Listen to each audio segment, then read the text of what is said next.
Hello everyone. Today I am going to start chapter 5, grouping materials of different kinds. In this video we talk about different kinds of materials. Let's start the chapter.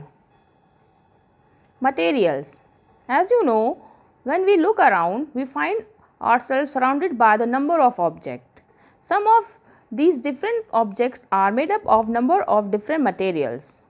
For example, both desks and chair are made from wood, and pen and duster are made up of plastic.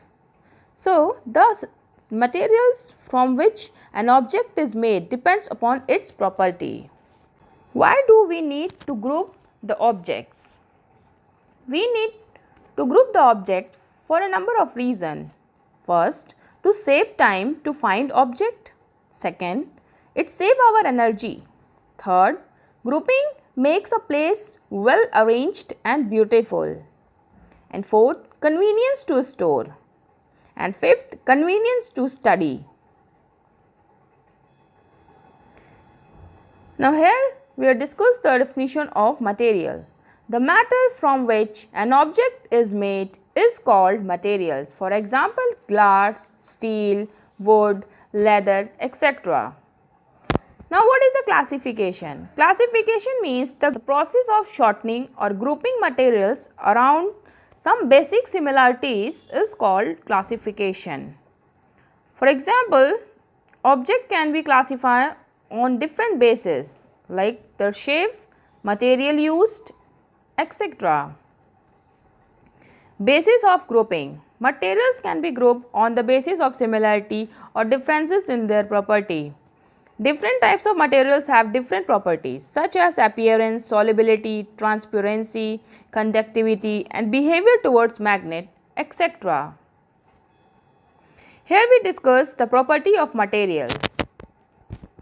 So we see few properties like appearance, hardness, solubility, density and transparency. One by one we discuss each of the properties. First property is appearance. Materials can be classified on the basis of how they look or appear. Some materials have luster, which have a soft glow to them, or other are plain or dull. Materials that have luster are usually classified as metal, for example, gold, copper, aluminium, iron, etc. Next property is hardness. Materials can also be classified on the basis of hardness.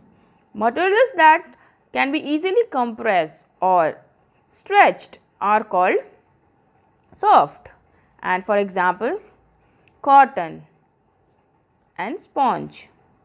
Materials that cannot be stretched and difficult to compress is called hard. For example, iron, wood. As you see in this diagram, this metal of iron metal is hard substance. Now next one is on the basis of the solubility. We differentiate the materials. Usually water is taken as a standard to check if different materials are soluble or not. So materials that can be dissolved in water by stirring is called soluble materials. For example, sugar, salt, etc. When the materials cannot be dissolved in water, that materials are called as insoluble materials. For example, stone, cloth, sand, etc. The next property is density. Density, on the basis of density also we will differentiate the materials or objects. Object that can be shrink or float.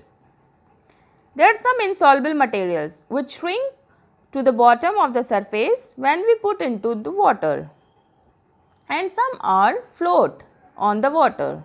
This is because of density of the substance. Density is defined as mass present in per unit volume of the substance. Understand the concept first. Object with higher density then water will shrink. Like a coin is made up of metal, density of metal is higher than water. That's why coins shrink in water. But the object with lesser denser than water will float on the water. For example, leaf. Leaf float on the surface of water because its density is less than water. In this one diagram, clearly see the substances which have a less density, they float on the surface of water, and the substances having a more density, they shrink in water.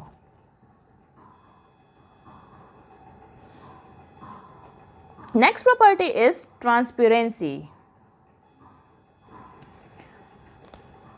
In transparency, we will differentiate the materials in three categories: transparent materials, opaque and translucent materials.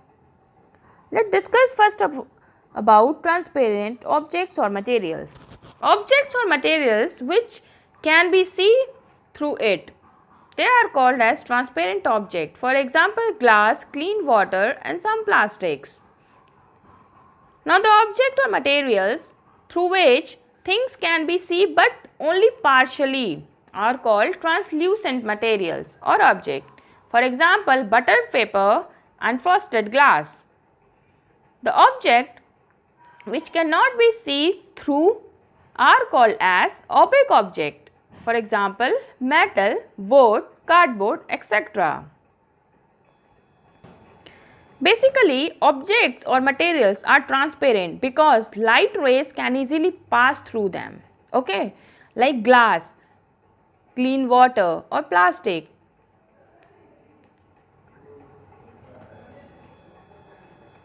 Objects are translucent because light ray partially pass through them. For example, butter paper and frosted glass allow a light to pass partially through them.